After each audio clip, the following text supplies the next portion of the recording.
చెలరేగిపోయిన తిలక్.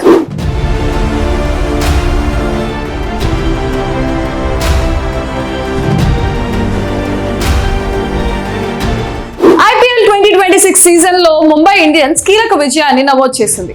అహ్మదాబాద్ వేదికగా గుజరాత్ టైటన్స్ తో జరిగిన పోరులో 99 పరుగుల భారీ తేడాతో విజయం సాధించి ప్రత్యర్థి కోటను బద్దలు కొట్టింది.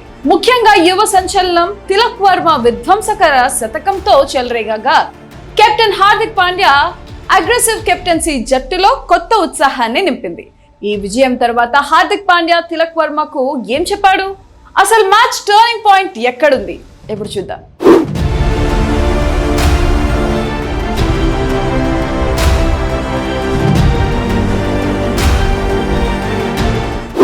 గెలవాల్సిన మ్యాచ్ లో తిలక్ వర్మ అసాధారణ ఇన్నింగ్స్ తో ఆకట్టుకున్నాడు.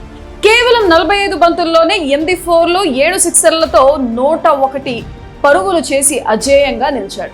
నిజానికి ఇన్నింగ్స్ మొదట్లో తిలక్ కాస్త నెమ్మదిగా ఆడిన స్ట్రాటజిక్ టైమ్ అవుట్ తర్వాత ఒక్కసారిగా గేర్ మార్చాడు. హార్దిక్ పాండ్యా మైదానంలో గట్టిగా అరుస్తూ తిలక్ లో స్ఫూర్తి నింపడం కెమెరా కంటికి చిక్కింది. ఆ తర్వాత తిలక్ బాదిన బాదుడికి గుజరాత్ బౌలర్లు కంగు తిన్నారు. ఈ సీజన్ లో ముంబైకి ఇది అత్యంత కీలకమైన సెంచరీ అని చెప్పాలి. మ్యాచ్ అనంతరం కెప్టెన్ హార్దిక్ పాండ్యా మాట్లాడుతూ తిలక్ వర్మతో తాను ఏం చెప్పాడో వెల్లడించాడు. తిలక్ లాంటి నైపుణ్యం ఉన్న ఆటగాడు దేని గురించి ఆలోచించాల్సిన అవసరం లేదు. నేను అతనికి ఒకటే చెప్పాను, బంతిని చూడు బాదు అంతే అని చెప్పానన్నాడు. ఆ సమయంలో నేను ఎంత ఎనర్జీతో అరిచానంటే కళ్ళు తిరిగినంత పని అయిందని హార్దిక్ సరదాగా వ్యాఖ్యానించాడు.